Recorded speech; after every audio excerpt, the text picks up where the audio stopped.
Hello, and welcome to bonus episode number 158. I almost said 183. No, I'm getting ahead of myself. Episode 158 of the Culips English podcast. How's it going? I hope you're doing well. Thank you for clicking play and joining this English study session with me. My name is Andrew, and what I do here in our bonus episode series at Culips is I share some stories from my everyday life with you, and I hope that by doing so, you will be able to improve your English fluency. We know that if you want to get fluent in English, you need to spend a lot of time with the language. You need to make it a part of your everyday lifestyle, and that's what I'm here to help you with. So let's dig in. We got a little bit of a longer story for today. Today, I'm going to talk to you about the race of my life. I had an amazing result at a half marathon recently. It was a day filled with drama, and I'm going to tell you the whole story in this episode. Before I do, I want to remind you there's a 100% free interactive transcript and vocabulary glossary available for this episode to everyone. Just click the link in the description and you'll be able to access it on our website, culips.com. Also, if you are a Culips member, then you'll get a comprehension quiz so you can check and see how much you are able to understand from this episode after listening to it. If you would like to sign up and become a Culips member, then you can do that on our website, culips.com. For an affordable price, you will get access to all of our best study tools and learning materials that are designed by our team of expert teachers here to help you grow your fluency faster than ever. A huge thanks to all of our members out there for your support. Guys, we couldn't do Culips without you, so thank you so much. We really appreciate you, and yeah, you're the best. All right, with that being said, I think we should jump in and get started with today's story. So without any further ado, here we go. Enjoy.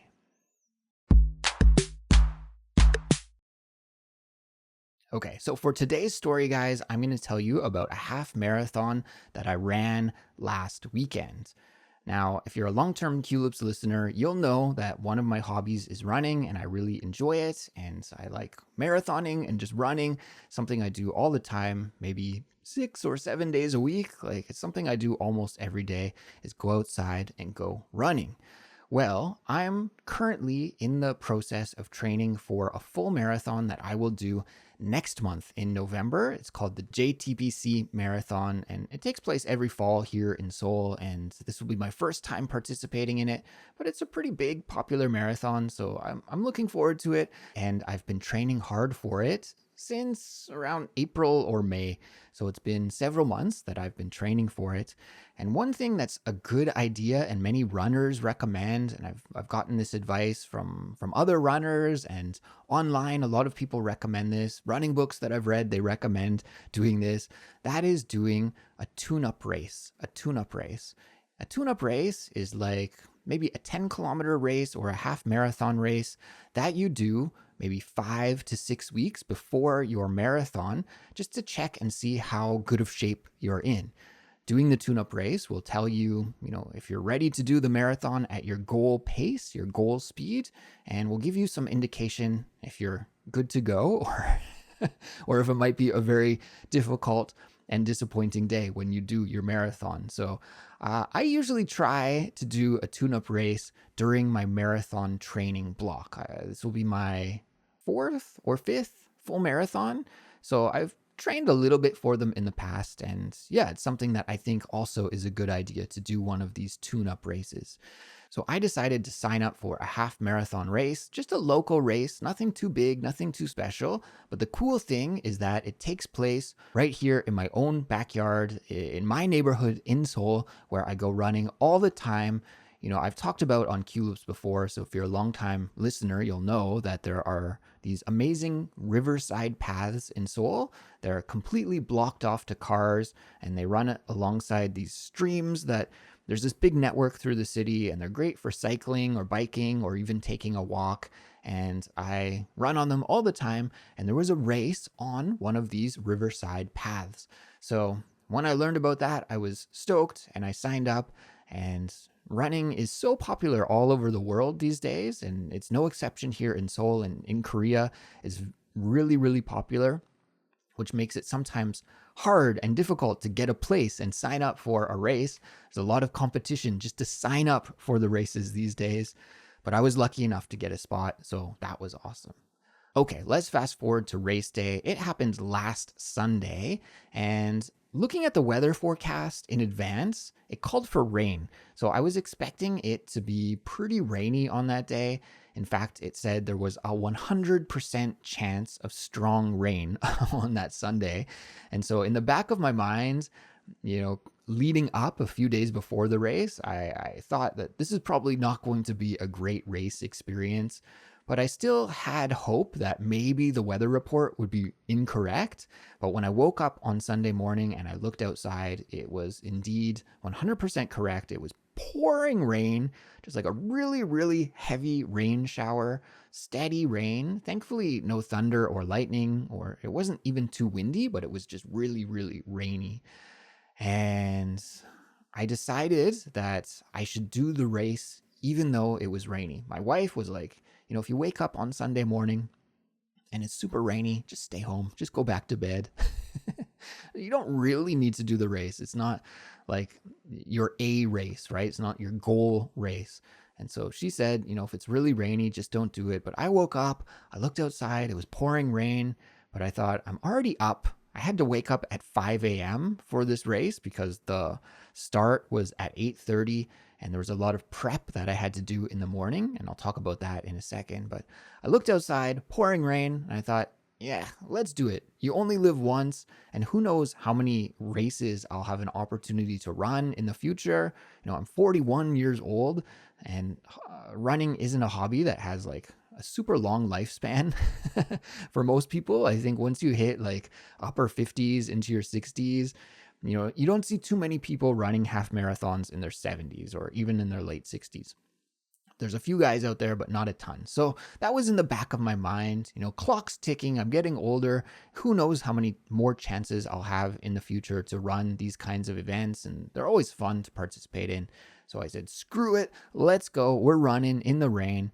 And so I got ready, drank some coffee, ate a bagel, etc., etc. Got ready, and I had to go to the start of where the race is. Now, usually I've participated in many different running events here in South Korea, from 10-kilometer races, half marathons, full marathons, many, many, many.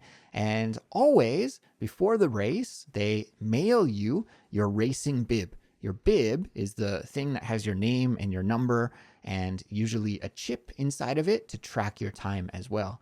So always I've gotten a bib in the mail before a race, but for whatever reason, this event, they decided that instead of mailing out the bibs, you have to go to the marathon start line area where they had like a little expo kind of set up, right? There's different booths for different running clubs. There's a stage, there's an MC, there's music. It's almost like a little festival atmosphere at the starting area of the race. So you had to go there early and pick up your bib and your race pack. And so I was planning to ride my bike when I thought, how will I get to the race? I figured I'll just ride my bike. But then when I saw just how rainy it was, I was like, there's no way I'm going to be able to ride my bike in this super heavy pouring rain. And so that made actually getting to the race ground a little bit inconvenient for me, even though I run there all the time. And if I were to take the bike path to get there, it's not too far. But if I have to take the subway, it was a rather indirect route to take the subway to get there. Even though from my home to the starting area was only a couple of kilometers, the subway was rather indirect. So it took me a little bit longer to get there. And once I actually arrived at the subway station, then I had to walk/jog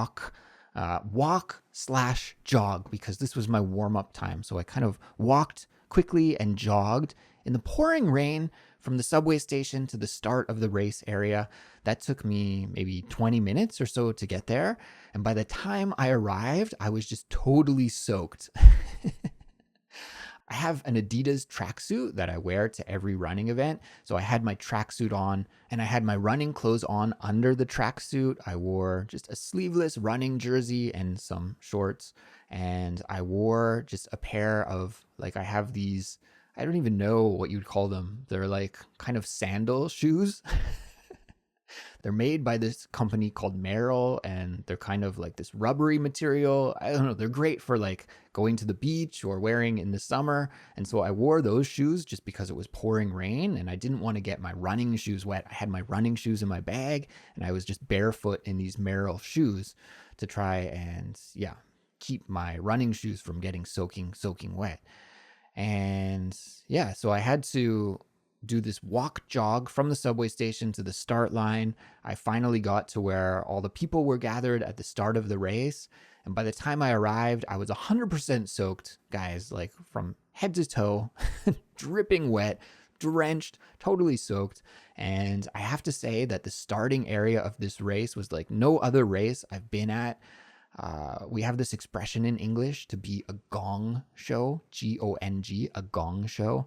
To tell you the truth, I don't even know the origin of that expression. I think it maybe dates back to the 50s or 60s. Maybe I can find it and put a little footnote in the glossary for this episode, which you can get for free, of course, on our website.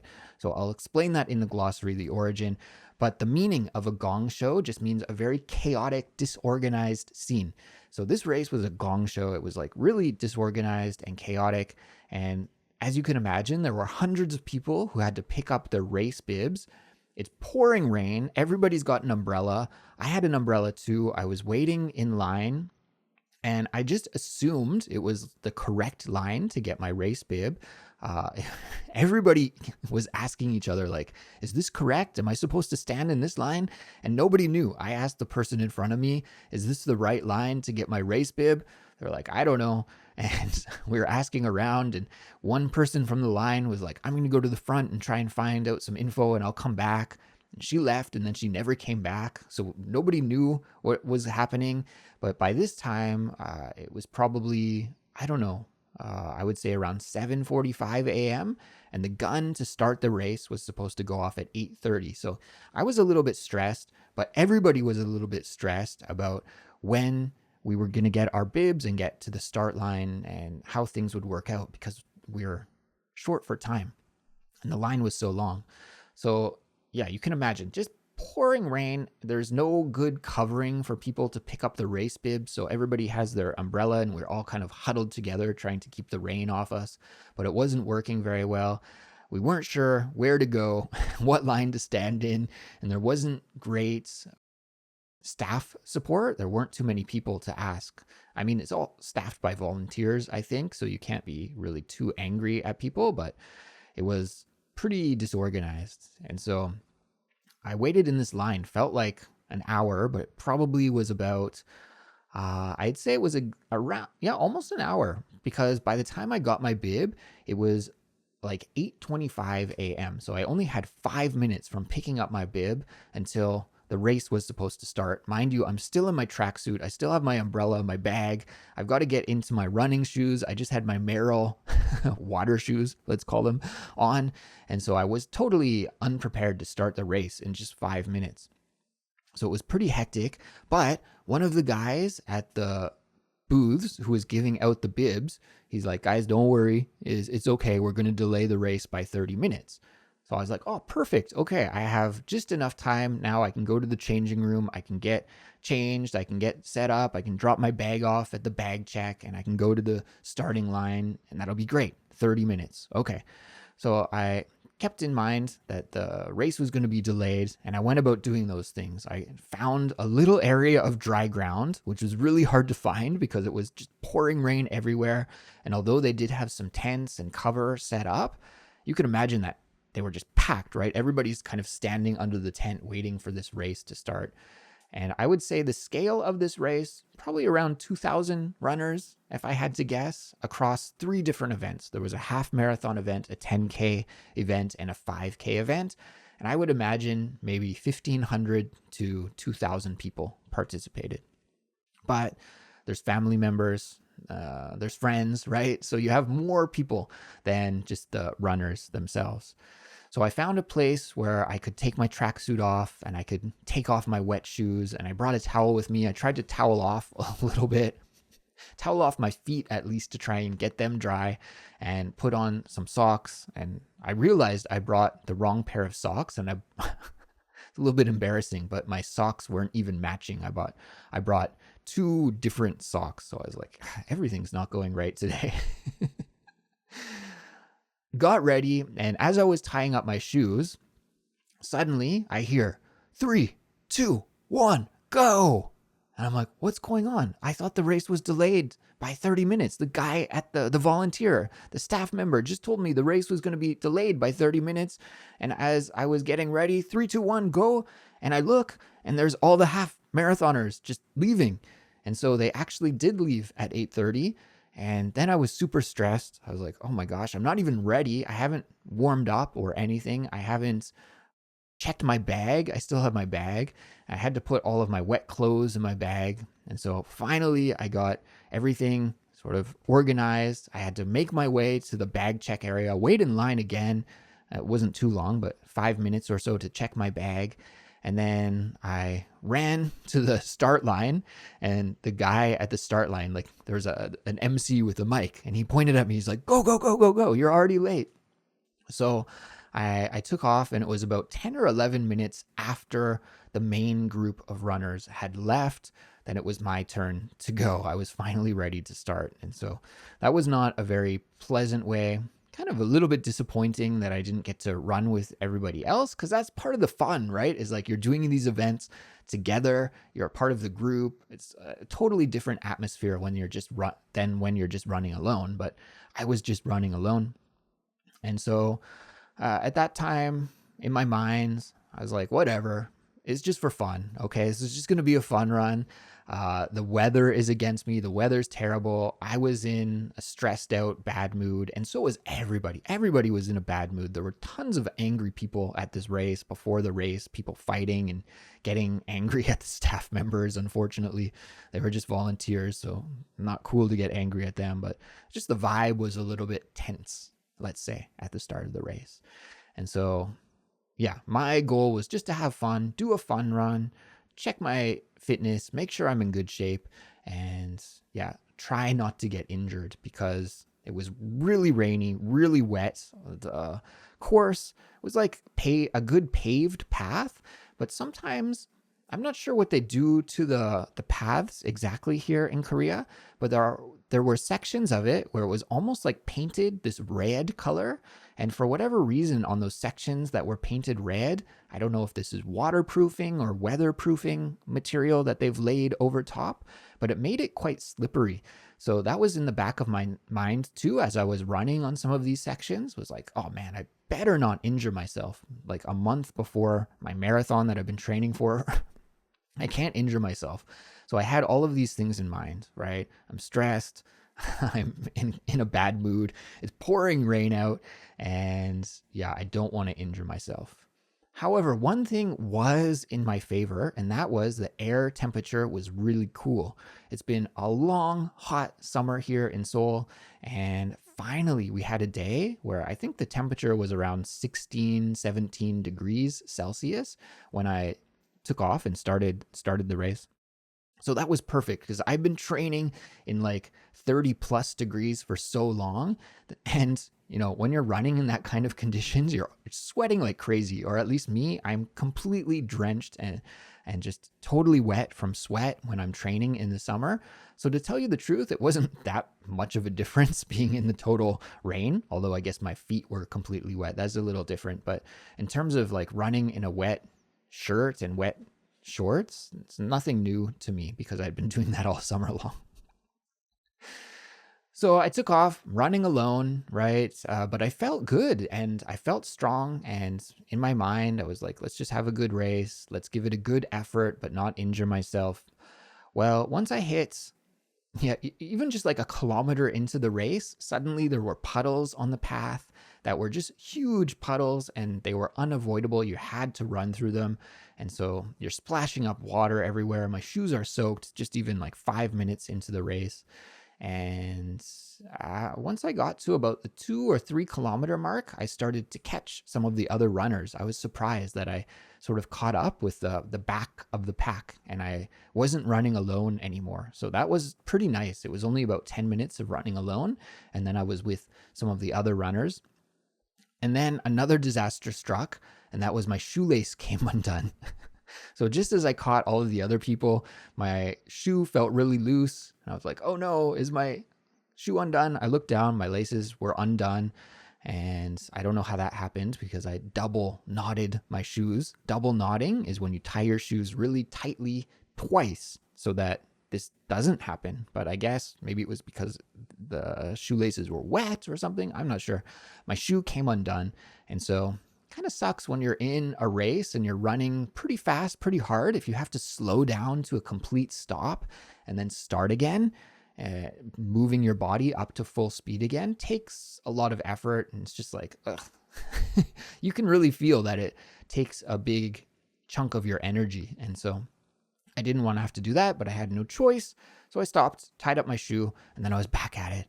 And I was running, felt good, and I was passing many people, which always feels good. You guys know, if you're a regular Culips listener, that I'm a pretty competitive person. And I know it's like so silly, is not a competitive race at all. It's just for fun. But in my mind, I always feel good when I pass people. It really motivates me. And so I'm like, yeah, passing all these people, running pretty well. At around the 5 kilometer mark into the race, and of course, a half marathon is 21.1 kilometers. So about a quarter into the race, there was this section where a stream met up with the main river that we were running beside. And there was kind of like a bridge. It's almost like a sidewalk where the stream can flow under the sidewalk. And this section was completely washed out. In the heavy rains, there was some flooding from the smaller stream. And so the water was just pouring over top instead of under this section of the sidewalk, which was probably 80 or 100 meters long. Like, it wasn't just a couple of steps. It took you 20 seconds to run across it.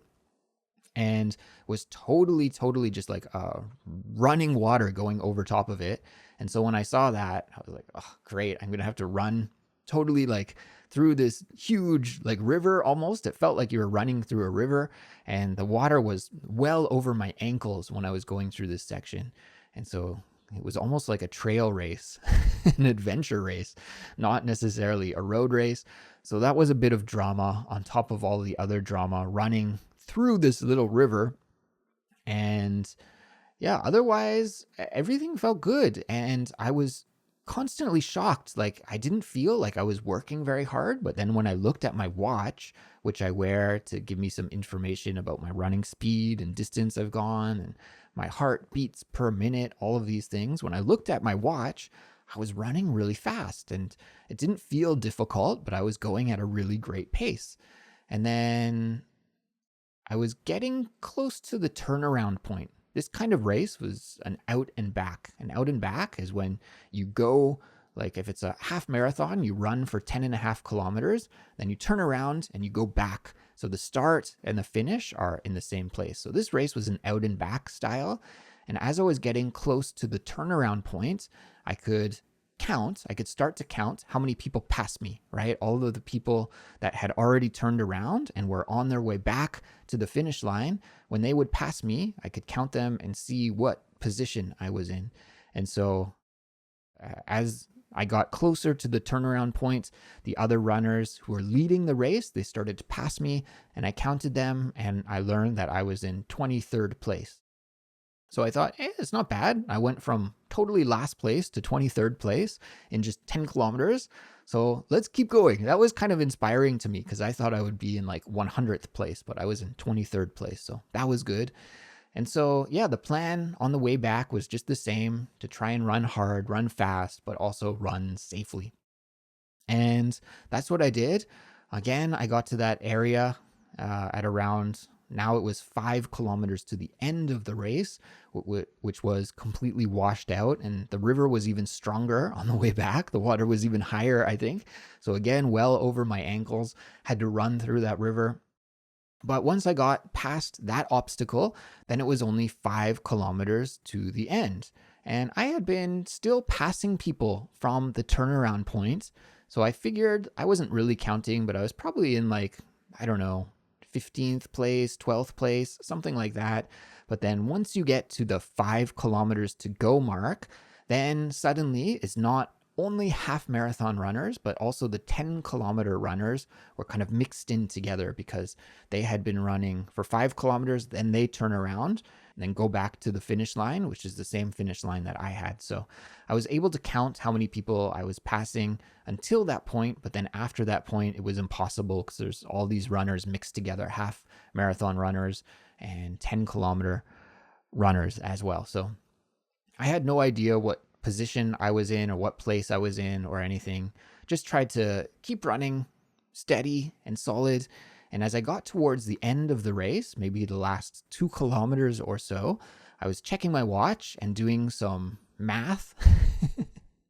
I was really, it was great. It was a great run because although it was still pouring rain, the rain didn't let up. It didn't stop the whole time. So it was still pouring rain. But because of that, I didn't wear any headphones. I didn't want to get my headphones soaking wet. So I had just my own thoughts. It was just a quiet race, no music, no podcasts, anything like that. So I had a lot of time to think, and I was doing some mental mathematics around 2 kilometers away from the finish line. And I calculated that if I kept on pace, if I didn't slow down, then I would get a PB, personal best, or sometimes we call it a PR. I think I use these two terms interchangeably. Sometimes I say PB, personal best. Sometimes I say PR, personal record. So I was calculating that I could do it. I could do a PB if I just kept up at the pace that I was running. So I was pretty stoked because I felt really good and I thought I can do it. And so that's what I did. I just kept running at the same pace. And this is a little bit funny. At the finish line, I looked at my watch and I realized that the finish line was not exactly at the point of a half marathon. The finish line was set up at about the 20.8 kilometer mark. So if I crossed over the finish line and then just stopped, I wouldn't have recorded a personal best for the half marathon on my watch. And I'm kind of geeky. I love the stats and I love doing new records like this. I love challenging myself and pushing myself and breaking records. And so I really wanted to have the half marathon record on my watch. If I stopped at the finish line, I would have been several hundred meters too short. So I decided I got to keep going. I can't stop once I hit the finish line. I have to go until my watch says new record in the half marathon. And so I must have looked like a crazy guy because I'm coming towards the end of the finish line here. I'm going at full speed because I want to make sure that I get my personal best record. And everybody else crosses the finish line and they're like, oh, all tired and happy. And me, I just keep going. I don't stop at all. I just keep my head down. I blow by everybody. And I just kept running for another 300 or 400 meters, whatever it was, until I hit the half marathon. And I did it. I got a personal record. So I was so stoked. All of that stress from the start of the race just washed away. Didn't care about any of that at all. Didn't really care what position I was in. I thought maybe I got top 10, maybe, who knows? Doesn't matter. I just got my personal best. So that was sick. So sweet. And yeah, I was soaking wet, totally 100% drenched, more drenched than you can imagine. And it was still pouring rain. So I had to jog back towards the kind of festival area where everything was set up. And I found my bag and you could get your finishing medal. And there was a post-race kit that had like some water and some snacks and some juice, some bread. And also they gave out cans of beer. So I was like, don't mind if I do. Okay, it's only, I don't know, probably 10 a.m. on a Sunday morning, but they're handing out beers. And so I thought, okay, let me drink a beer and celebrate my new PR. I felt like I deserved it. I went through a lot that morning. So I went to the finish line and I found a little dry area under a bridge and I just kind of like shivered under the bridge. It was pretty cold and I was super wet. And also after a difficult physical effort like that, then sometimes you're a little bit cold. Thankfully, in that race kit, one of the things that they also gave was a t-shirt. So I had a brand new t-shirt that I could change into to get out of my wet clothes. And I put on back my Merrell shoes to get out of my wet running shoes and my wet socks. Drank my beer, cheered on some of the other runners who were finishing and watched those guys finish up. And then I decided I got to make my way home because I was starting to feel really cold and the rain wasn't letting up at all. And so I started walking back to the subway station. Once I got back home, then I looked at my official record. I got a little text message that was like, congratulations, you finished your race. You can click this link and see your official time. And they give you like a little certificate, a digital certificate with your name and your time and some stats about your race. And I looked at it and I was so shocked. It told me I came in first place in this race. First place according to the chip time, not the gun time. So there are two different ways you can decide who the winner of a race is. The gun time is when the starting gun fires, right? It's like 3, 2, 1, go.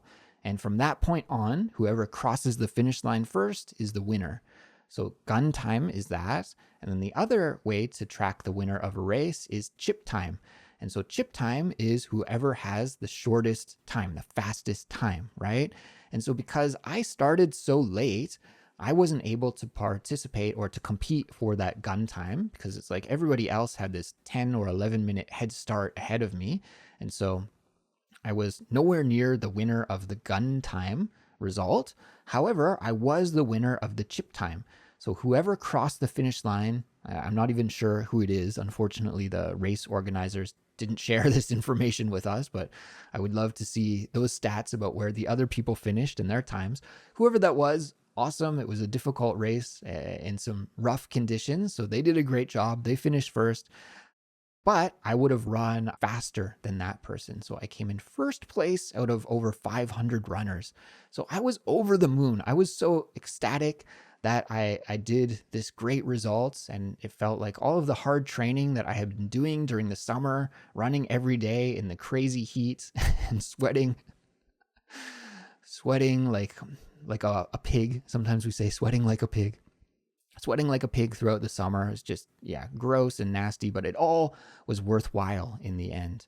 And so, I came in first place, my first ever first place finish in a race. So like I said, just ecstatic with that great result. And I went to the website and I was like, is there a special prize for the winner? I wasn't sure. And so I looked, and the winner gets a trophy and gets a special certificate and gets a 100,000 won cash prize. 1,000 won is it's around 100 Canadian dollars, maybe around 80 American dollars or so, if I had to guess. So it's not a huge prize, but it's a decent prize. However, unfortunately, it goes to the winner of the gun time, not the chip time. So I don't get that sweet prize pack, but it's okay. I don't care at all. I was just like so happy to beat my personal record and to come in first place on chip time. That was awesome.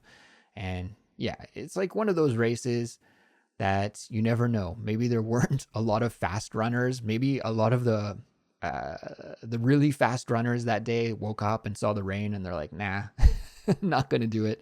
Who knows? But it was cool for me. So I had a really nice experience in that race.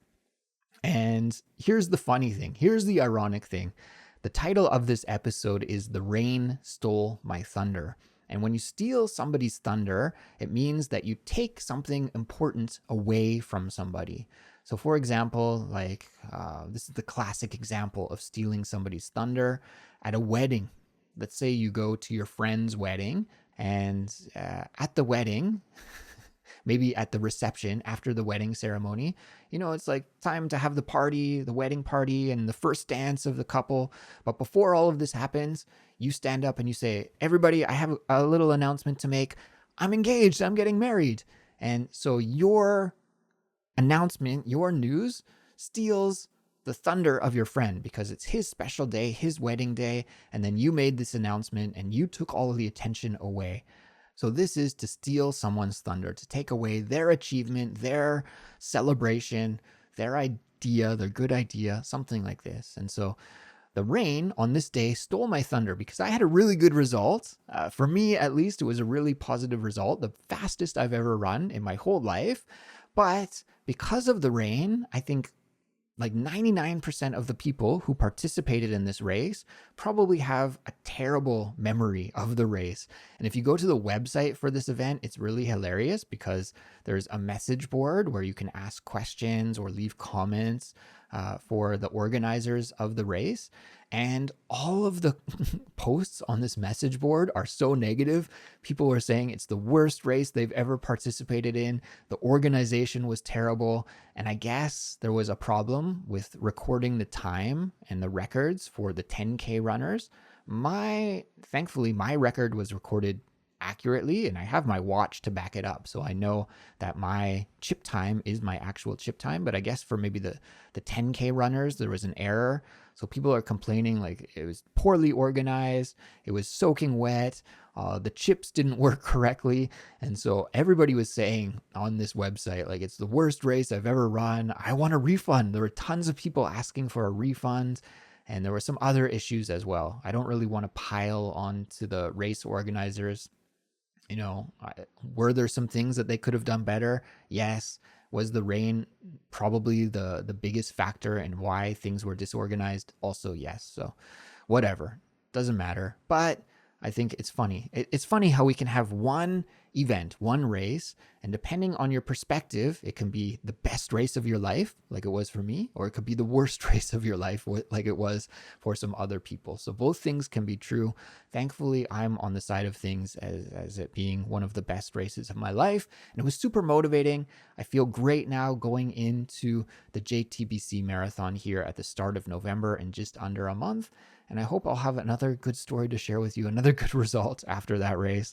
But guys, I think this is the end for this week's story. So thank you so much for listening to me ramble on and on about running. It's one of my passions and it's something I could talk about all day.